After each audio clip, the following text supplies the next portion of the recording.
بسم اللہ الرحمن الرحیم.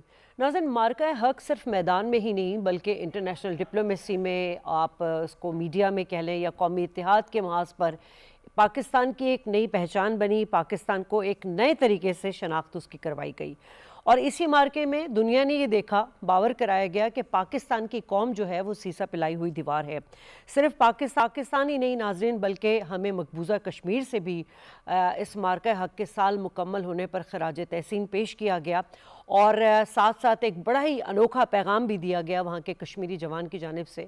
انہوں نے کہا کہ ایک تو مارکہ حق پر مبارکباد دی گئی، دوسرا یہ کہا گیا کہ اب ہم پاکستانی قیادت، جو سول عسکری قیادت ہے، ان کی طرف دیکھ رہے ہیں کہ وہ کب آ کر جو ہے وہ ہمیں قابض بھارت کی سے آزادی دلوائیں گے. بڑا امپورٹنٹ میسج رہا، اور یقیناً مارکہ حق کے عظیم فتح کے سال مکمل ہونے پر قومی اسمبلی میں بھی ہم نے آج ایک قرارداد پیش کی گئی، اور جس میں جو پاک فوج ہیں ان کو خراج تحسین پیش کیا گیا، اور جو شہداء تھے ان کو خراج عقیدت پیش کیا گیا.